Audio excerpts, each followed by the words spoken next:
आज भी बहनें छोटे भाइयों को सीने से लगा के कभी चौराहों पे लेके घूमती हैं, कभी मार्केट में जाती हैं, कभी दरख्त के नीचे। और यार कभी गर्मी पड़ती हो शिद्दत की तो देखना बहनों को, जब गोद में छोटे भाई होते हैं तो भाई के माथे पे बहन को पसीना गवारा नहीं होता है, बहन पसीना टपकता है उसके माथे से, लेकिन आंचल की हवा बहन दे रही है, दुपट्टे से पसीना बहन साफ कर रही है। आज तुझे हया नहीं आती, बहन को तूने लावारिस किया है। कल जरा याद कर इसकी जिंदगी को, कल जब तू परदेश से आया करता था तो सब तेरे जेब की तरफ दौड़ा करते थे, लेकिन बहन तेरे कपड़ों की तरफ जाती थी, कहती थी भाई कितने गंदे कपड़े हैं, ला उन्हें धोना मेरा हक है, तेरे कपड़े मैं साफ करूंगी। सबसे पहले बगैर कहे जो तेरे कपड़े साफ किया करती थी वो तेरी बहन होती थी, तेरे कहे बगैर जो खाना लगाती थी वो तेरी बहन होती थी, जिसने आधी रात उठ करके तुझे खाना बना के खिलाया वो तेरी बहन की जात थी, जो तेरे आने के इंतजार में आधी आधी रात बैठी रही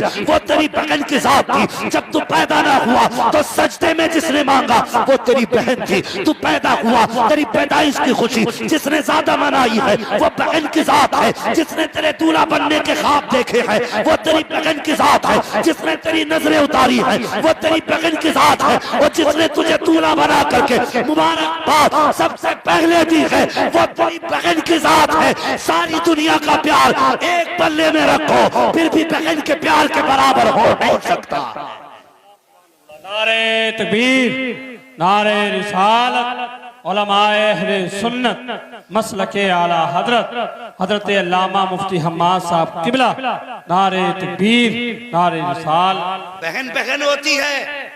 आज कितने फोन ऐसे आते, मौलाना आप बड़ा अच्छा बोलते हो, आपकी बातों में असर है, मेरे भाई के पास एक फोन कर दो आप। क्या बात है बहन? का 6 साल हो गए मेरा भाई बुलाने नहीं आया, जिस दिन से बाप गए हैं मैं कहीं छूट गया। और लानत हो ऐसी जायदाद पे जो बहनों को रुला के उन पे सांप बन के बैठा जाए। हमारे जहन में ये रहता है ना, बहनें आएंगी तो खर्च होगा, दस्तरखान में कमी आएगी। खुदा की कसम बहनें आती है ना खाली नहीं आती है, खुदा की रहमतें साथ लेके आया करते हैं। हाँ, खुदा की रहमतें साथ लेके आती हैं। और बापों से भी मेरी गुजारिश है, जब जायदाद बांटा करो ना तो मकान में जब 4 कमरों में 3 कमरे बेटे को देके जाना तो एक कमरा बेटी को भी देके जाना, ताकि कल अपना हक बता के आ सके। मैं तुम्हारे कमरे में नहीं आई, अपने बाप के दिए हुए जायदाद के हिस्से में आई। फिर वो शर्म नहीं आएगी, फिर भाभियों में हिम्मत नहीं जो धक्का दे के निकाल सके। कम से कम बहन को एक कमरा जरूर दे के जाना, ताकि कल बहन आए तो उसका सर शर्म से न झुके। और कितनी बहनों को भाइयों ने धक्के दे के घरों से निकाला। हाँ, लॉकडाउन गुजरा, कितनी बहनें बेवा थी, बच्चे भूख की कगार पे आ गए, कहा भाई अमीर है चलो उससे कुछ नाज ले लें। तो भाभियों ने दरवाजे से धक्का दे के कहा जा चली जा, तेरा बाप कमा के नहीं रख के गया था जो यहाँ लेने चली आई। और गैरत कर, खुदा की कसम तुझ पे इसका एहसान हो सकता है और तेरा इस बच्ची पे एहसान नहीं है, इसलिए कि तू उसकी जायदाद खा रही है, वो तेरी जायदाद नहीं खा रही। कयामत के दिन हर बाप से पूछा जाएगा बता बेटी के हिस्से में से कितना दे के आया। ये याद रखना, मौलवी हो, मुल्ला हो, मिस्त्री हो, इंजीनियर हो, सबसे पूछा जाएगा। जब मैंने 1/3 तेरी बेटी का हिस्सा रखा था तो बेटों को दुगना था, बेटी को 1 गुना था, तो बेटी का खा के हज करके क्या करने आया। याद रखना, अपने अपने इंतजाम कर ले। जो बेटी का हक है वो दे के मरना, वरना कब्र में चैन से लेट नहीं पाओगे, लेट नहीं पाओगे कब्रों में चैन से। वो एक बाप था ना, अल्लाह अकबर, फरमाइश भी और बात भी आ गई है इसलिए बताने लगा। बड़ा अमीर था, 4 मील थे उसके पास बड़े बड़े, और 4 बेटे थे। उसने 4 मील 4 बेटों के नाम कर दिए। एक बेटी थी, 10 साल पहले उसकी शादी करी, और 10 साल बीत गए, दरवाजे पे नहीं गया बेटी के। मैंने कहा था जवानियां भी हमेशा नहीं रहनी है और उम्रें भी हमेशा नहीं रहनी है, कोई भी चीज कहीं भी फेल हो सकती है। एक दिन अचानक दर्द उठा, बेटे बाप को हॉस्पिटल ले गए, क्योंकि करोड़ों का मालिक था बाप, और सारी जायदाद उसने बेटों के नाम कर दी। लेके गए हॉस्पिटल में, डॉक्टर ने चेकअप किया, कहने लगे इसके गुर्दे फेल हो चुके, अब ये बचने वाला नहीं है। डॉक्टर ने कहा कि फिर भाई अब गुर्दा की जरूरत है, गुर्दा किससे दिलवाएगा? बाप को बेटे पे बड़ा फख्र था, 4 बेटे थे। कहने लगा है ना 4 बेटे, कोई भी गुर्दा दे देगा। बड़े बेटे को बुला के कहने लगा मैंने तुझ पे लाखों रुपए लगाई, बेटे मैं कुछ जीना चाहता हूं, एक गुर्दा दे दे। जब इतनी बात बेटे से कही ना, बेटा कहने लगा तुम्हारी तो जिंदगी गुजर गई, हमारी बर्बाद करना चले, मैं गुर्दा नहीं दे सकता। उस दिन बाप को तकलीफ हुई, उसने सबसे बड़ी गलती कौन सी की? हाँ, चारों बेटों ने गुर्दा देने से इनकार कर दिया। वो कहने लगा मैंने जवानी तुम पे लुटा दी, जायदाद तुम्हारे नाम कर दी, एक गुर्दा नहीं दे सकते? कहा गुर्दे की कोई कीमत नहीं, ये नहीं दिया जाएगा। अल्लाह अकबर। बाप को जब बेटों ने जवाब दे दिया, बाप ने डॉक्टर से कहा यार मुझे वापस हॉस्पिटल के अंदर ही ले चल, मेरा इलाज कर, जिंदगी होगी बच जाऊंगा, नहीं होगी मर जाऊंगा। अब बेटों के सामने बैठने की हिम्मत नहीं है, डॉक्टर अंदर लेके चला गया। बेटे बाप को छोड़ के हॉस्पिटल आ गए तो खानदान में खबर फैल गई कि बाप के गुर्दे खराब हो गए हैं। बेटों ने गुर्दा देने से इनकार कर दिया। बात कोई रुका नहीं करती है, फैलते फैलते बेटी के कानों तक पहुंच गई कि मेरे बाप की तबीयत ज्यादा खराब है। भाइयों ने गुर्दा देने से इनकार किया है। और यार वो बेटी थी, बर्दाश्त न कर सकी, दूध पीता बच्चा गोद में था, सीने से लगा करके हॉस्पिटल आ गई। डॉक्टर से आके कहती डॉक्टर जल्दी कर, फला नाम का मरीज तेरे अस्पताल में है। कहा हाँ है। कहा जल्दी कर मेरा गुर्दा निकाल और उसके डाल दे। कहा किस लिए? कहा अगर देर हो गई तो वो मर जाएगा। अल्लाह अकबर। डॉक्टर कहने लगा बता तो सही तू कौन है, कहां की रहने वाली है? कहा डॉक्टर ये ना पूछ, जल्दी कर और मेरा गुर्दा निकाल के फला मरीज के डाल दे। अल्लाह अकबर। बच्ची के कहने पर बच्ची का गुर्दा निकाला गया और उस डॉक्टर ने उस मरीज के डाला। जब बच्ची वापस जाने लगी है तो वापस जाते जाते डॉक्टर कहने लगा बेटी बता तो सही तेरा नाम क्या है? कहा डॉक्टर नाम का क्या करेगा? कहा अगर मरीज ने मुझसे पूछ लिया कि मुझे गुर्दा किसने दिया है तो किसका नाम बताऊंगा? उसने कहा मैं नाम तो नहीं बता सकती, अलबत्ता कागज कलम दे दे, मैं खत लिखना चाहती हूँ। अल्लाह अकबर। बेटी बेटी होती है, उसने कागज कलम लिया है, खत लिखा, तय बनाई, डॉक्टर के हवाले करके कहा ले डॉक्टर अगर मेरे बारे में मरीज पूछे तो कुछ ना बताना, ये खत उसके हवाले कर देना। अल्लाह अकबर। डॉक्टर ने बच्ची के कहने पर खत संभाल के रखा। जब बाप ठीक हुआ, बाहर निकलने लगा तो कहने लगा यार सबसे पहले मुझे डॉक्टर के पास लेके चलो। कहा किस लिए? कहा मुझे डॉक्टर का शुक्रिया अदा करना है कि मेरे बेटों ने गुर्दा देने से इनकार कर दिया, न जाने डॉक्टर ने मेरी जिंदगी कैसे बचाई है, इसलिए शुक्रिया उसका अदा किया जाएगा।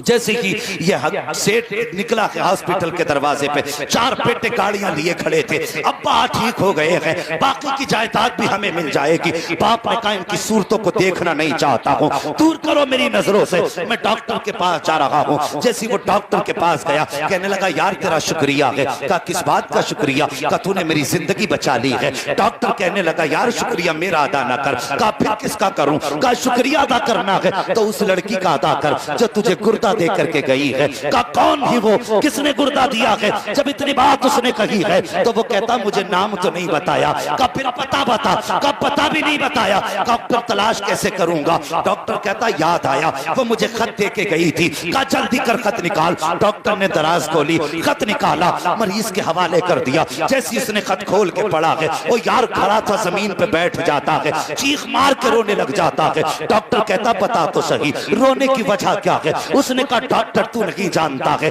यह खत किसी और ने नहीं दिया है बल्कि मेरे जिगर के टुकड़े ने दिया है, मेरी बेटी का खत है। कहा इसमें लिखा क्या है? कहा सुन इसमें लिखा है एक मजबूर बेटी का सलाम, उसके बाप की बारगाह में कबूल हो। वो कहती ए मेरे बाप जैसी मुझे पता चला तेरी तबीयत खराब है, डॉक्टर ने गुर्दा मांगा है, भाइयों ने गुर्दा देने से इनकार कर दिया, मेरे बाप में बर्दाश्त न कर सकी। ए मेरे बाप तूने जायदाद का हिस्सा नहीं दिया तो कोई बात नहीं है, तूने मुझे दौलत का हिस्सा न दिया कोई बात नहीं है, लेकिन मेरे बाप 10 साल हो गए हैं जिस दिन से रुखसत होकर के आई हूँ, आज तक तू मेरे दरवाजे पे नहीं आया है। ए मेरे बाप मुझे पता तो नहीं है मुझसे कौन सी गलती हुई है जिसकी वजह से तू नाराज हो गया है, कौन सी खता मुझसे हुई है जिसकी वजह से तू रूठा है। ए मेरे बाप सुन ले, दुनिया चांद देखने के लिए छत पे चढ़ा करती है, तेरी बेटी छत पे नहीं जाती है, तेरी बेटी अपना चांद देखने के लिए अपने दरवाजे पे जाके खड़ी हो जाती है। ए मेरे बाप आज तक जिंदगी में 10 साल में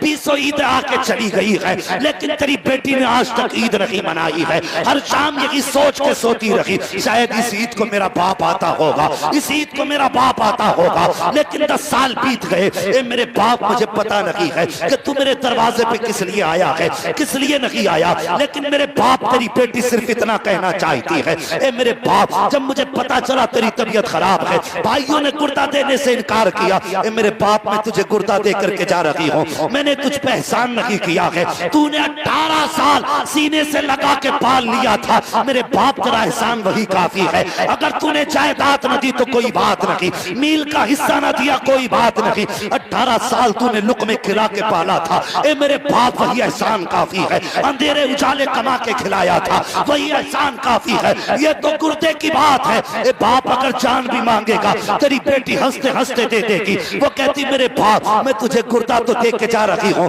लेकिन कोई एहसान नहीं किया है, इसके बदले में तुझसे कुछ और नहीं चाहती हूँ। खुदा जाने तू क्यों नाराज है, लेकिन इतना चाहती हूँ, ए मेरे बाप, अगर मेरा इंतकाल हो जाए तो मेरे जनाजे को आके कांधा लगा देना, सिर्फ मेरे जनाजे को कांधा लगा देना, ताकि अगर मेरा जनाजा तेरे बगैर उठा तो दुनिया कहेगी कि बदनसीब का जनाजा जा रहा है। अगर मेरे जनाजे को तेरा कांधा लग गया तो कोई बदनसीब नहीं कहेगा, बल्कि दुनिया कहेगी खुशनसीब बेटी का जनाजा जा रहा है। नारे तकबीर, नारे रिसालत, उलमाए अहले सुन्नत मसलके आला हजरत हजरत अल्लामा मुफ्ती हम्माद साहब किबला, नारे तकबीर, नारे रिसालत। ओ यार, बेटी बेटी होती है, जब दुनिया साथ छोड़ देगी ना, तेरे बेटे तुझे टुकड़े नहीं देंगे, तब तेरी बेटी तेरे गले में हाथ डाल के कहेगी, अब्बा दिल छोटा न कर, बेटों ने छोड़ दिया है, अभी बेटियों ने नहीं छोड़ा है। ये याद रखना मेरी बात। और मैं कोई लच्छे दिखाने नहीं आता तकरीर के, मैं सही बातें बताने के लिए आता हूं। एक एक बात मेरी जिंदगी में याद रखने वाली बात है। बेटे मांगते हो, सजदे में गिर के मांगो, तुम्हारी मर्जी है, नेमत है अल्लाह की बेटे। लेकिन कब, जब बेटे फर्मा बरदार हो, वरना नाफरमान बेटे जिन पे बाप ने जिंदगी लुटा दी, जिसके एक इलाज के लिए 36 अस्पतालों के, 40 मजारों के, 35 मस्जिदों के दरवाजों के चक्कर लगाए, कल जब यही बेटा बाप को ताने देता है ना, तो बाप कहता है, इससे तो बेहतर था मेरा कोई बेटा ही नहीं होता। कभी जिंदगी में, बाप की जिंदगी में वो दिन न लाना जो बाप को ये कहना पड़े, इससे तो बेऔलाद होना बेहतर था। अगर बाप ने इतना कह दिया तो समझ लेना, ना यहां खैरियत है ना वहां खैरियत है। अगर दुनिया और आखिरत बेहतर करना चाहते हो, निकाह करो, शादियां करो, लेकिन गुजारिश है, पारसा और नेक लड़कियों से शादियां करो, ताकि तुम्हारे घर में आए तो तुम्हारी जिंदगी में भी बहारें आए, तुम्हारे बाप की जिंदगी में भी बहारें आए। तुम्हारा घर जहन्नम का टुकड़ा नहीं, जन्नत का हिस्सा नजर आना चाहिए। हाँ, हजरत अली फरमाते हैं, रब्बना आतिना फिद दुनिया हसना से मुराद नेक सालिहा बीवी होती है। 5 वक्त नमाज में मांगते हो, अल्लाह मुझे दुनिया की भलाई अता फरमा, हजरत अली फरमाते हैं, इस दुनिया की भलाई से मुराद नेक बीवी होती है। जब नेक बीवी 5 वक्त मांगते रहे तो निकाह के वक्त जहेज को न देखना, उसकी बिल्डिंग को न देखना, उसके बाप के नाम को न देखना, बस माँ से कहना, माँ जा, देखने जा रही है। जब उसके बदन को देखे तो नजर डाल के उसके माथे को भी देखना, जहां उसने दुपट्टा रख रखा है उस माथे पे सजदों के निशान हैं कि नहीं। और जब वो बात करे तो सिर्फ फोटो की शगुफ्तगी नहीं, बल्कि उसका लहजा देखना, उसके मुंह से कुरान की तिलावत की खुशबू आती है कि नहीं। कुरान वाली बीवी लेके आ, खुदा की कसम तावीज़ की जरूरत नहीं पड़ेगी, दम की जरूरत नहीं पड़ेगी।